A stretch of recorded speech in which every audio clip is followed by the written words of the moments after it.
В общем, мына жерде мынандай деп. Мына жерде тұратын орақтың басындағы мына лифчикпен мына пистолетті алып тастап, иә, былай тұратын пистолетті уже алып тастап, майлай беріп уже спичпен. Надоел, майда қымбат деп қойды. Жалғауын тірлігі. Мынандай нәрсе істеп жатыр. Кардан, Жигулидің карданын кесіп, пистолеттің мынандай жерін кесіп алып тастап, мына жаққа сваргілеп, орнына осыны қойайын деп жатыр. Осымен орып көреміз. Болатса, бәріне айтамыз. Бәріне советую болады осы кезде. Сен советую дегендей болып тұр ғой. Міне мына жерге мыналарды алып тастаймыз.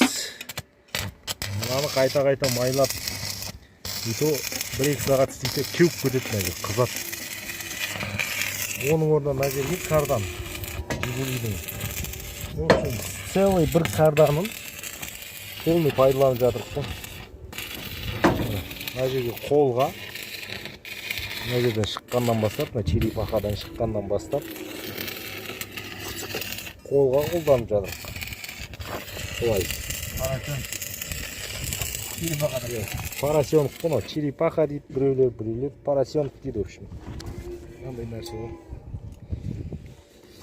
Соны алып қазір, мұнан бәрін шығарып тастап, мына жерге мынаны жасап жатыр. Қазір таза жалқаудың тірлігі болайын деп тұр. Комбайндан түспейді. Майлайын деп, мына жерде майлайын деп, комбайннан түсіп жүрмейді, в общем. Майлау қажет емес. Крестовина өзі сынып түскенше жүре бересің. Ол күте жақсы болады. Иә, осыны ойлап таптық енді қазір. Көреміз қалай болады ол. Жақсы нәтиже болатса айтамыз, көрсетеміз олып жатқан кезде.